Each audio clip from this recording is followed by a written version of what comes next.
Hi friends, నా పేరు Surendra. Welcome back to my channel. Voting poles already open అయిపోయాయి. నిన్న ఒక గంటన్నర ఓటింగ్ ఎపిసోడ్ అయిపోయాక నిన్నటిది లెక్కేసుకోవాలి. ఈరోజు డే 2 ఓటింగ్ లెక్క. రేపు ఫ్రైడేతో మొత్తం అయిపోద్ది 3 days ఓటింగ్. అయితే ఓటింగ్లో ప్రకారం ఉండేదెవరు, ఊడేదెవరు, అస్సాం ట్రైన్ ఎక్కేదెవరు, దూసుకుపోతుంది ఎవరు, ట్రైన్ 240 స్పీడ్ మీద దూసుకుపోతుంది ఎవరు, ఇవన్నీ మాట్లాడుకుందాం. దానితో పాటు వీళ్ళకి ఓటింగ్ పట్టడానికి గల కారణాలను కూడా విశ్లేషిద్దాం, ఓకేనా? దానికంటే ముందు మీరు నా కోసం చేయాల్సిన పని ఏమన్నా ఉందంటే, నా వీడియోస్ నచ్చుతున్నాయి అనుకునే వాళ్ళు ఒక లైక్ కొట్టి స్టార్ట్ చేయండి. లైక్ కొడితే వీడియో బూస్ట్ అయ్యిద్ది, సో వీడియో కొంచెం రీచ్ పెరిగిద్ది. ఎస్, నచ్చితేనే. తనూజ, ఇమ్మాన్యుల్ టాప్ స్లాట్లో దూసుకెళ్తున్నారబ్బా వీళ్ళిద్దరు. 1-2% తేడా. ఈ పర్సంటేజ్లు ఎందుకు చెప్పనంటే, అంత యాక్యురేట్గా పర్సంటేజ్లు అనేవి మనకు తెలియవు, కాబట్టి ఒక ఆర్డర్ ప్రకారం వెళ్దాం. ఆర్డరు తెలుస్తుంది కాబట్టి. సో వీళ్ళిద్దరు ఆల్మోస్ట్ లైక్ ఒక 40% ఓటింగ్ కొలగొడుతున్నారు, 40% పైన, విచ్ ఈస్ వెరీ గుడ్ కదా. 9 members ఉన్న నామినేషన్లో వీళ్ళిద్దరికంటే అది రీజన్స్ ఏమన్నా కానీ. తనూజాకి ఏమనిపిస్తుందంటే, ఏమో నిన్న ఏమోకి అంటే రెగ్యులర్ ఆడియన్ లాగా చూస్తే ఆమె సింపతి కలిగిద్ది. మామూలుగా చేస్తే ఏంద్రా స్వామి ఏమేమన్నా ప్లే చేస్తుందని కూడా అనిపిస్తుంది. నాకైతే అనిపించింది ఆయన నిజంగా. మీరు నన్ను తిట్టుకున్నా, ఏమో టాప్ ఓటింగ్లో ఉంది కదా, మీద ఏం చెప్పకూడదు అనేది మీ అభిమతం అయితే నన్ను తిట్టుకోవచ్చు. సో ఏమేం చేస్తుంది, కిచెన్ అసలు నేను తీసుకోవద్దు అనుకున్నాను అందుకే అన్నట్టు అంటది ఒకసారి. ఇక్కడ ఒక ఆడపిల్ల మీద అన్ని మాటలు ఎలా అంటారని ఏడుస్తుంది. అసలు అది అది అది నార్మల్ షోలోనే చిల గొడవలు అవుతాయి. ఇది రియాలిటీ షోకి వచ్చాక అసలు లాస్ట్ సీజన్లో ఏంది, లాస్ట్ సీజన్లో అయితే అసలు స్టార్టింగే విష్ణుప్రియకి సోనియాకి పడ్డ మాటలు అయితే అసలు ఈ అడల్ట్ జోక్స్, నువ్వు తెలుసులే నువ్వు ఎటువంటి దానివా, నువ్వు మాత్రం పత్తిత్తు అమ్మ, ఈ అసలు ఇది వేరే లెవెల్లో. ఇంకా ఇక్కడ అంత మాటలు కానీ అంతేం జరగల. ఓకే, నువ్వు పెట్టేటప్పుడు అన్నీ బాగా చేస్తున్నా, అన్నపూర్ణమ్మలాగా పెట్టాలని ఆయన అన్నాడు. సో కొంచెం ఆయన మాట కూడా హార్ష్గా ఉంటుంది. అయినా కానీ వేరే పదజాలాలు ఏం వాళ్ళ హరీష్ కూడా ఇక్కడ, ఓకేనా? సో ఇక్కడ ఎందుకో ఏమా ఏడవచ్చు, ప్రతిదానికి ఏడిస్తే ఆ ఏడుపుకి వాల్యూ పోద్ది.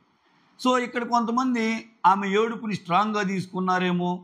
అది కూడా కాక ఫస్ట్ వీక్లో అందరూ కలిసి ఏమైనా కార్నర్ చేయటం. ఇప్పుడు ఏమో చాలా స్ట్రాంగ్ అబ్బా, ఏ పరంగా, ఆర్గ్యుమెంట్స్ పరంగా, లాజికల్ థింకింగ్ మాట్లాడటం పరంగా అంత స్ట్రాంగ్ ఉన్నప్పుడు ఈ ఎమోషనల్ యాంగిల్ ఆపేయాలి. బిగ్ బాస్లో ఓరగా ట్యాప్ తిప్పుతుంటే ఆ సీజన్ 1లో మధుప్రియ, తర్వాత సావిత్రి, తర్వాత ఇంకొకరు, వీళ్ళు అదే పనిగా ఏడ్చేవాళ్ళు. ఆ ఏడిస్తే ఏంటంటే ఆ ఫ్లేవర్ పోద్ది. ఒక స్ట్రాంగ్ కంటెస్టెంట్ అనేవాళ్ళు ఎక్కువసార్లు ఏడవకూడదు. ఏమో ఏడ్చినా కానీ స్ట్రాంగ్ కంటెస్టెంట్గా ఓటింగ్ పడుతుంది. చూద్దాం చివరికి వచ్చేసరికి ఏం జరిగిద్దో. టాప్ 1 కంటెస్టెంట్ ఏమో. ఇంకొకటి ఏం చెప్పింది కదా, కిచెన్లో ఉండటానికే చాలామంది కిచెన్లో ఎందుకు ఇష్టపడతారంటే, తెలివైన వాళ్ళు, వాళ్ళు ఏమంత తేలిగ్గా ఉండరు, వాళ్ళకి ఇన్పుట్స్ వస్తాయి. మ్యాక్సిమం స్క్రీన్ స్పేస్ వచ్చే ఏరియా కిచెన్ ఏరియా, వంటలు ఉండే వాళ్ళ ఏరియా. ఎందుకో చెప్తాయనండి, అందుకే వీళ్ళని చూజ్ చేసుకుంటారు. ఒకటి అది కొంచెం కష్టమైన విషయమే, ఛాలెంజింగ్ ఉన్న విషయమేనండి, అంత ఈజీ కాదు. మళ్ళీ మనం దాన్ని కూడా ఒప్పుకోవాలి. అందరికీ వండి పెట్టడం అది చాలా కష్టమే పాపం. అయితే వండి పెడతా ఉండేది వాళ్ళు, అందరూ వచ్చి తింటూ ఉంటారు అక్కడ. సో చిన్న గొడవలు అవుతుంటే నాకు ఇది నీకు ఇదని, అంటే నీకు తెలియకుండానే చాలా కాంటెంట్ వచ్చే ఏరియా కిచెన్ ఏరియా. బాత్రూమ్ల ఏరియాలు రావు, ఎందుకంటే స్నానం చేస్తారు వస్తారు, మొహం కడుక్కుంటారు వస్తారు. గార్డెన్ ఏరియాలు ఏదో అట్లా రావు. అసలు ఈసారి స్మోకింగ్ జోనే పెద్దగా చూపించడం. ఎవడన్నా స్మోక్ చేసే వాళ్ళు ఉన్నారా లేరా, అసలు స్మోక్ చేస్తుంటే ఎవరు, లేకపోతే హైట్ చేస్తున్నారా, గుప్ప ఎవరైనా కొడుతున్నారా లేదా, స్మోక్ జోన్ కబుర్లు కూడా ఉంటాయి. అది కొంచెం ఇంట్రెస్టింగ్ జోన్. ఇట్లా ఈ జోన్ ఎంచుకోవటం వెనకాల వాళ్ళ ఈక్వేషన్స్ వాళ్ళకు ఉంటాయి. అంతేగాని ఇక్కడ ఎవ్వడూ సమాజాన్ని ఉద్ధరించడానికి రాడబ్బా. సంజన గారు అన్నట్టు ఇక్కడ ఎవ్వరు లవ్ చేయడానికి రారు, ప్రేమ చూపించడానికి మన మీదకి ఎందుకు వస్తారు, వాళ్ళు బండలేయటానికే వస్తారు అన్నది 100కి 100% కరెక్ట్. ఓకే, నువ్వు ప్రూవ్ చేసుకోవాలి ఇక్కడ ఉండి అన్న పాయింట్ ఆమె. Okay, not suppose to cry, you're suppose to prove అని చెప్పింది కదా. ఏమన్నాడు ఇలాగ అసలు సంజన గారిది. సో అది ఆమె రీజన్స్ అయ్యి అనుకుంటున్నా నేను. ఓకే, ఈ వీక్లో ఆమె మీదకి రివర్స్ అవటం జనాలు ఎక్కువ, ఆమె ఎక్కువ బాధపడటం. మోర్ ఓవర్ ఆమె కష్టపడి తెలుస్తుంది కిచెన్లో, అదైతే కష్టపడి తెలుస్తుంది. తినేయన్నీ బాగుండి తిడుతున్నారు కదా, అది అయ్యో పాపం తప్పేమో, ఇవన్నీ వస్తున్నాయి. ప్లస్ ఏమా ఏమో గేమ్ అసలు ఊహలకి అతీతంగా వెళ్తుంది, నిజంగా టాప్ అన్నా అంటే ఏమలో కూడా ఫ్లాస్ ఉన్నాయి. నేను చూసినా చెప్పకపోవటం అంటే సంజన గారు ఇరికిచ్చారులేండి. ఆయన పాపానికి పోతే ఇంకోటి ఏదో వస్తుందని ఇరికిచ్చినా కానీ అది రియాలిటీ షో కదా. బయట అయితే నువ్వు పాపం చూపించొచ్చబ్బా, పాపం ఒకే. రియాలిటీ షోలో ఆల్రెడీ తెలిసాక కూడా నువ్వు చెప్పకపోతే నీ తప్పు అయింది కదా. సో అక్కడ హైడ్ చేసింది కదా విషయాన్ని. సో సరే, వాట్ ఎవర్, ఆమె టాప్లో ఉంది. ఇమ్మాన్యుల్ వచ్చి సెకండ్ పొజిషన్లో ఉన్నాడు 21%తో, ఆమె 23 ఉంటే. సో ఇమ్మాన్యుల్ కూడా దుమ్ము దులుపుతున్నాడు. సో ఇమ్మాన్యుల్కి ఏంటంటే గేమ్ని బాగా అర్థం చేసుకుంటున్నాడు, జోక్స్ వేస్తున్నాడు. ఆ జోక్స్లో కూడా హట్టింగ్గా ఉండే జోక్స్ అయితే ఇయటంలో ఆయన కొంతవరకు మెచ్చుకోవాలి. అవినాష్ దాంట్లో కొంచెం హట్టింగ్ జోక్స్ ఉంటాయి ఒక్కోసారి గబక్కన. ఇతను ఏంటంటే గబక్కన ఏదన్నా అన్నా తీసుకుంటాడు, తీసుకునే నేచర్ ఆయనకి ఎక్కువ ఉంది. ఓకే, సో అబోవ్ ఆల్ ఆయన గేమ్ని అర్థం చేసుకుంటున్న తీరు చాలామందికి నచ్చింది. ఓకే, గేమ్ని అర్థం, నేను అంటాడు చూడు, ఒక డైలాగ్ వేస్తాడు సంజన మీద, అసలు విపరీతంగా నవ్వు వస్తాయి నాకైతే. ఏంటి మేడం ఆమె, ఏందా కంబ్యాక్ ఏంటి మేడం ఆమె, 2 సార్లు అందరినీ ఎదవలను చేసి చూడే వాళ్ళతో కూర్చొని ఎంత బాగా మాట్లాడుతుందో, వాళ్ళందరూ నవ్వుతూ ఉన్నారు, రేపటికి ఏం ప్లాన్ చేసిందో ఏమో అంటున్నాడు. చూసే ఆడియన్స్ మైండ్లో ఉన్నది ఎగ్జాక్ట్గా రిఫ్లెక్ట్ చేయగలుగుతున్నాడు అతను. చాలా స్ట్రాంగ్ ఆమె, అమ్మో అమ్మ బాబోయ్ అంటున్నాడు.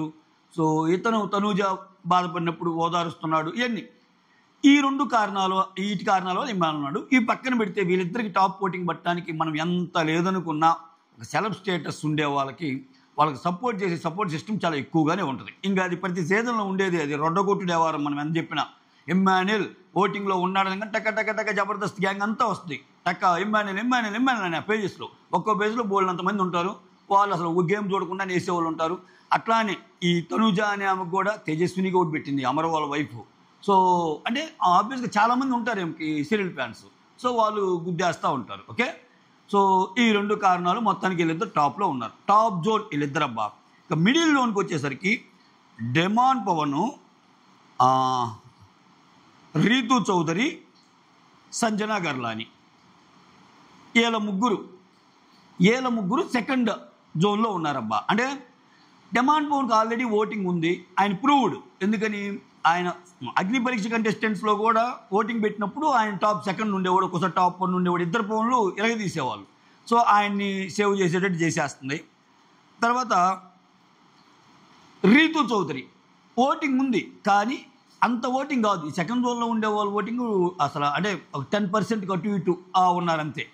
రీతు చౌదరి చాలామందికి ఎందుకు కనెక్ట్ కాలేకపోతుందా, లేకపోతే కనెక్ట్ అవుతుందా అంటే, ఇక్కడ అంటే ఈ సీజన్లో ఒక క్వశ్చన్ అడుగుతాను గైస్, మీరు కామెంట్ చేయండి. సారీ, అసలు ఈ సీజన్లో ఎవరికి పడవచ్చు, ఏ ఇద్దరు క్రియేట్ అంటే కొంత ఉంటుంది కదా, ఇలా ఫైట్లు జరిగితే సీజన్ అద్దరిపోద్దిరా అంటే వాళ్ళలో ఒక టాప్ 1 కంటెస్టెంట్ కావచ్చు, ఓటింగ్ పరంగా టాప్ 2 కంటెస్టెంట్ కావచ్చు, ఇట్లా ఎవరైనా ఉండొచ్చు. అసలు ఎవరెవరికి పడవచ్చు అని ఆలోచిస్తే ఎవరున్నారబ్బా అనిపిస్తుంది. ఇప్పుడు తనూజ, ఇమ్మాన్యుల్ ఉన్నారు, వాళ్ళు టాప్ 1 టాప్ 2 అలా అని వాళ్ళిద్దరికి ఏం గొడవలు పడవు. ఎందుకంటే వాళ్ళు ఫ్రెండ్స్ లాగానే ఉన్నారు. ఎప్పుడు గొడవలు పడే వాళ్ళే పొజిషన్లో కాదు, ఫ్రెండ్స్లో ఉన్న వాళ్ళు కూడా టాప్ 1 టాప్ 2 రావచ్చు అంటే అది వేరు. సో చూడాలి ఈ వర్సెస్ గేమ్ అనేది ఎప్పుడు స్టార్ట్ అయ్యిద్ది, వాళ్ళు వర్సెస్ వీళ్ళు ఇది కదా రణరంగం అనేది ఇంకా కొంచెం టైము పట్టిద్దేమో అనిపిస్తుంది. రీతుకి ఏంటంటే ఏవో కారణాల వల్ల ఈ తనూజ అనే ఆమెకు పలటం లేదబ్బా. వీళ్ళిద్దరికి బయట నుంచే పడదట్టుంది, అంటే కొంచెం ఉన్నాయి లోపల.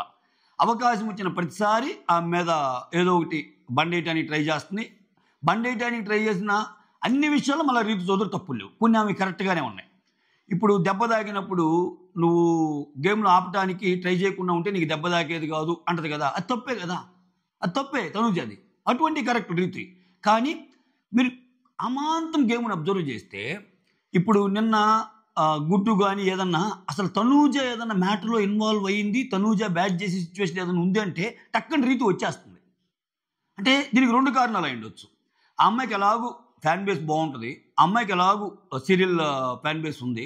సో కొడితే ఆమెను కొట్టాలి నేను అన్నట్టు ఏమన్నా పెట్టుకుందా, అలా పెట్టుకున్నప్పుడు ఇంకా కొంచెం ఎక్కువ ప్రూవ్ చేసుకునే విధంగా రీతు గేమ్ ఉండాలి. ప్రస్తుతానికి రీతు గేమ్ బాగానే ఉంది, రీతు కొంచెం కరెక్ట్గానే మాట్లాడుతుంది. అది అవసరం లేని చోట కూడా ఒక మనిషిని టార్గెట్ చేయటం తప్పు అయ్యిద్ది. ఓకేనా, అవసరం ఉన్న చోట ఆమె అవసరం ఉన్న సినారియోస్ మొత్తంలో ఆమెని. ఇప్పుడు చూడు, నిన్న ఆమె సృష్టి వర్మ మాట్లాడుకునేటప్పుడు కూడా తనూజ మీద మాట్లాడుకోవడం చూపిస్తారు. ఒక సీన్లో ఆమె అంటది, అవును ఏంటి టాస్క్ రా అది, అది ఏదో టాస్క్ వచ్చినప్పుడు నా వైపు అలానే చూస్తుంది అంటది కదా, ఆ gift hamper, Santoor gift hamper task వచ్చినప్పుడు నా వైపు అలానే చూస్తుందని సృష్టి వర్మ ఎంతో చెప్తుంది తనుజ గురించి. అవునవునా అంతే అని అంటే ఇక్కడ అది అర్థమైపోతుంది. ఓకేనా? సో ఏది ఏమైనా వీళ్ళు మీడియం దాంట్లో ఉన్నారు. డెమాన్ పవన్, రీతు చౌదరి, సంజనా గర్లాని అసలు మీడియం రేంజ్కి రావటం ఎక్సలెంట్. ఓకే, అసలు మామూలు విషయం కాదు. సంజనా గర్లాని అసలు ఫస్ట్ వీకే వెళ్ళిపోద్ది అని అన్న వాళ్ళతోటే ఏం మాట్లాడుతున్నావురా మాదాపూర్ అన్నట్టు చేసింది ఆమె. నేనా వెళ్ళేది చూసుకుందామా నీ పెతాపము నా పెతాపము అన్నట్టు ఆడుతుంది. సో కొంతమందికి నచ్చింది, కొంతమందికి నచ్చలేదు. ఆమె గేమ్ లాగా బిగ్ బాస్ కంటెంట్ ఇస్తుందా లేదా అన్న పాయింట్ ఆఫ్ వ్యూలో ఆమె సక్సెస్ అయింది. ఇంకోటి ఏంటంటే ఏమైనా కొన్ని నెగిటివిటీస్ ఉన్నా ఆమె గేమ్ ఎందుకో మరి కోపం వచ్చేలాగా ఉండటం లేదబ్బా. అదైతే నేను చెప్పగలను. అంటే అలా అని చెప్పి ఆమె కరెక్ట్లు చేసిందని కాదు. అంటే కొంతమంది మాట్లాడితే కోపం వస్తుంది కదా. ఇప్పుడు లాస్ట్ సీజన్లో సోనియా గారు అందరి మీదకి ఎక్కేటప్పుడు అయ్యో ఏంది పర్సనల్ దాడి, ఏందిరా స్వామి ఎంత మాట అంటే అంత మాటనా, ఇట్లా అనిపించేది. అంతకుముందు సీజన్లో కూడా కొంతమంది అలా కనిపించేవాళ్ళు. ఇదేంది ఛాన్స్ వచ్చిందని మరీ ఎక్కేస్తున్నారని. ఏమది కొంచెం డిఫరెంట్గా ఉంది. వేరే వాళ్ళ మీద పెట్టేస్తుంది. అగ్గి రాజేసి పక్కన కూర్చొని కాలు మీద కాలు వేసుకొని భోగి మంటలాగా అది చల్లార్చుకుంటుంది. ఆ స్టైల్కి బాగా ఇదవుతుంది. ఆ చల్లార్చుకునే ప్రాసెస్లో ఈ అగ్గి రాజుకున్న వాళ్ళందరి క్యారెక్టర్స్ బయటపడుతున్నాయి. అదే కదా కావాల్సింది. ఎవరెటువంటి వాళ్ళో తెలియటం. ఆ పరంగా ఆమె సక్సెస్ అయింది. కొంచెం ముందుకి ఇంకా ఓటింగ్ పెరిగిద్దేమో అనిపిస్తుంది. ఇది స్టార్టింగ్ ఆఫ్ ది వీక్స్ కదా, చాలామంది సంజన అంటే తెలియకపోవచ్చు. అక్కడ పెట్టగానే కొంచెం అయితే బిగ్ బాస్ కూడా ఏమైనా కొంచెం కన్సిడర్ చేస్తున్నాడేమో అనిపిస్తుంది. ఓటింగ్లో కూడా చూస్తే చక్కగా సంజన బొమ్మ ఫస్ట్ పెట్టాడు. ఎల్లగాని క్లిక్ చేసే విధంగా ఆ అప్పీల్ అనేది ఉంచాడనమాట. సో వాటెవర్ మీడియం జోన్కి వచ్చేసింది. అసలు ఎలిమినేట్ జోన్ నుంచి తప్పించుకొని మీడియం జోన్కి వచ్చేసింది. సో టాప్ జోన్లో తనూజ ఎమ్మెనిల్, మీడియం జోన్లో డిమాండ్ పవన్, రీతు చౌదరి అండ్ సంజన. ఇక మిగిలిన నలుగురు ఉన్నారయ్యా. సుమన్, రాము రాథోడ్, ఫ్లోరా సైని, సృష్టి వర్మ. వీళ్ళ నలుగురిలో కూడా ఇంకొక జోన్ కింద, ఈ నలుగురిలోనే ఇంకొక జోన్ కింద విడదీయాలంటే మనం ఇద్దరిని విడదీయొచ్చు. వాళ్ళే రాము రాథోడ్, సుమన్ శెట్టి. నిజంగా వాళ్ళకి ఏం వర్కౌట్ అవుతుందో నాకు తెలియదు. కానీ కొన్ని పోల్స్లో రాము రాథోడ్ ఉన్నాడు, కొన్ని పోల్స్లో సుమన్ శెట్టి ఉన్నాడు. వీళ్ళు అంటే 6th, 7th ప్లేస్లో కొంచెం అటు ఇటు ఇదవుతున్నాయి. సో రాము రాథోడ్కి సింపతి వర్కౌట్ అవుతుంది అనుకుంటున్నా. సుమన్ శెట్టికి అది ఏందో తెలియదు కానీ ఆయనకైతే ఓట్లు పడుతున్నాయి అబ్బా. ఆయన ఆడింది ఏమీ లేదు. మళ్ళా పోనీ అంటే ఆయన బాగానే ఉన్నాడు కదా. బిగ్ బాస్లో కొంతమంది ఎలా ఉంటారంటే చాలామంది అతిగాలతో పోల్చుకుంటే ఆయన బాగానే ఉన్నాడు కదా, ఎందుకు ఏదో ఒక ఛాన్స్ ఇద్దాము అన్నట్టు ఏమన్నా పడుతున్నాయా? ఆయన బిగ్ బాస్ మెటీరియల్ అస్సలు కాదు. బిగ్ బాస్లో ఆయన కంటెంట్ అస్సలు ఏమి ఉండదు. ఆయన ఉన్నా కానీ అది అర్థమైపోతుంది, అది ఎవిడెంట్. ఈయన ఇంకా 4 వారాలు ఉన్నా అలానే ఉంటాడు. నేను అందుకే నా వీడియోలో నిన్న ఖచ్చితంగా ఎలిమినేట్ అయ్యే కంటెస్టెంట్ ఇతనే అయి ఉండొచ్చు అని చెప్పడానికి రీజన్ అదే. తర్వాత ఓటింగ్ని బట్టి మళ్ళీ చెప్తా అన్నా కదా, ఈ ఓటింగ్ స్టాటిస్టిక్స్ కొంచెం డిఫరెంట్గా ఉన్నాయి. నేను అందుకే ఆ 2 డిఫరెంట్ థింగ్స్ని డిఫరెంట్గానే మీ ముందు ప్రయోగం చేసే ప్రయత్నం చేస్తున్నాను. నా అనాలిసిస్ ఎలా ఉంది, ఓటింగ్ యాక్చువల్గా ఏం పడుతుందని. సో రాము రాథోడ్కి కొంచెము ఆయనకి కొంచెం సింపతి కలిసి వచ్చింది. ఆయన మరీ తొక్కేస్తున్నారు రా బాబు పాపం. అది కూడా కాగా వరుసగా బట్టలు పిండుతానే ఉన్నాడు ఆయన 2-3 రోజుల నుంచి. బట్టలు పిండి ఆయన తీసుకొచ్చి సంజన వివాదంలో ఇరికిచ్చింది. అసలే ఆయన గజగజ ఇరికింగానే బలేదాని తల్లి నన్ను ఇరికిచ్చావు. ఇట్లా ఆయనకి కూడా కొంచెం సింపతి వర్కౌట్ అయింది. మొత్తానికి వీళ్ళు అంటే అసలు ఎలిమినేషన్ జోన్లో వీళ్ళు నలుగురిని లెక్కేసుకోవాలి. వీళ్ళిద్దరికంటే కొంచెం బెటర్ ఉన్నారు, ఫ్లోరా సైని అండ్ సృష్టి వర్మ కంటే. సో ఖచ్చితంగా ఒకరినే చెప్పాలి, ఆప్షన్స్ చెప్పాలంటే వీళ్ళ నలుగురిని చెప్పొచ్చు. వీళ్ళ నలుగురిలో కూడా ఒక ఇద్దరిని పక్కన పెట్టే అవకాశం ఏదైనా ఉందంటే వీళ్ళిద్దరిని పక్కన పెట్టవచ్చు. వీళ్ళిద్దరు ఎలిమినేట్ కావాలి అన్నట్టు. ఎటు తిరిగి ఫ్లోరా సైని అండ్ సృష్టి వర్మ ఓటింగ్ డేంజర్ జోన్లో కనపడుతుంది ఈరోజు ఓటింగ్ ప్రకారం చూస్తే. అసలు మరీ దారుణంగా 2.8, 2.9 ఇద్దరికి 3% ఓటింగ్ అటు ఇటు ఉంది. ఫ్లోరా సైనికి పెద్ద స్క్రీన్ ప్రెజెన్స్ కానీ ఏమి లేదు. ఆమె ఏదో ఆ ఒక్క గొడవ తప్పితే, అది కూడా సంజన మూలంగా వచ్చిన గొడవే.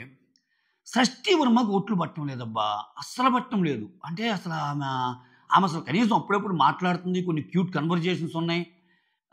అట్లా అనుకుంటే సుమన్ శెట్టికి ఏం కన్వర్జేషన్స్ ఉన్నాయి? లేవుగా. ఎందుకో కానీ ఆమె అట్రాక్ట్ చేయలేదబ్బా. ఆమె వైపు జనాలు లేరు. నేను అన్ని పోల్స్ చూసాను, యూట్యూబ్ పోల్స్ కొన్ని చూశాను, అక్కడ చూశాను. ఎక్కడ పట్టినా సృష్టి వర్మ చాలా తక్కువలో ఉంది. సో ఫ్లోరా సైని, సృష్టి వర్మ వీళ్ళిద్దరిలో ఒకరు పోవటం ఖాయం. అది ఎవరు ఏంటి అనేది ఇంకా ప్రస్తుతానికి వీళ్ళిద్దరికి చాలా ఎడ్జ్లో ఉందన్నమాట. సో అస్సాం ట్రైన్ టికెట్స్లో వీళ్ళిద్దరికి ఖాయం. సో కొంచెం ఉపయోగపడిద్ది కదా షోకి, ఫస్ట్ వీకే కదా, ఆమెలో ఇంకా పవర్ ఉంది అంటే ఏమని కూడా పక్కకి నెట్టేస్తారు. ఎవరిని? సృష్టి వర్మని. ఆశా శైని బై బై, అంతే. ఆశా శైనికి బాయ్ చెప్పే టైం ఆసన్నమైంది. ఆశా శైని బాయ్ వెళ్ళటం వల్ల మళ్ళా గేమ్లో స్టాటిస్టిక్స్ మారుతాయి. గజ గజ గజ గజ మిగిలిన వాళ్ళు వణుకుతారు. ఎందుకంటే ఈ బిగ్ బాస్ హౌస్ ఎలా ఉంటుందంటే, ఒక ఎలిమినేషన్ జరగంగానే ఓకే ఆ వీక్ ఎలిమినేషన్ జరిగింది కదా, ఎవరెవరితో గొడవలు ఉన్నాయి, ఓ మై గాడ్ ఇంకా స్టార్ట్ చేస్తారు అందరూ. సంజనాకి ఆశా శైనికి గొడవైంది, ఆశా శైని వెళ్ళిపోయింది, వద్దురా స్వామి ఏమితో అన్నట్టు, ఇంకా అమ్మో ఏమితో వద్దురా నాయన అన్నట్టు కొంచెం తగ్గే అవకాశం ఉందా, లేకపోతే ఆమె అలా ఉన్నప్పుడు మనం ఇంకొంచెం గట్టిగా వెళ్ళిపోదాం, ఆమె స్ట్రాంగ్ అవుతుందేమో అన్నట్టు అవకాశాలు ఉంటాయి. ఇవన్నీ ఉంటాయి. సో మొత్తానికి ఆమె ఎలిమినేట్ అయితే సంజనా గారి రియాక్షన్ ఎలా ఉంటుంది ఏంటి ఇవన్నీ కూడా ఖచ్చితంగా బిగ్ బాస్ టీమ్ క్యాప్చర్ చేస్తారు. చూడాలి ఎలా ఉంటుంది ఏంటని.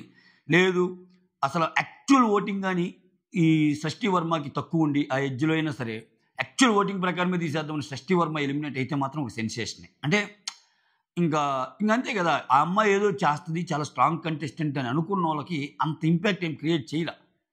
సో ఏదో వచ్చింది, ఫస్ట్ టాస్క్ ఏదో ఇచ్చారు, కింద పడే ఏరే టాస్క్ బాగానే చేసింది ఇమ్మాన్యుయల్ అండ్ వీళ్ళిద్దరూ.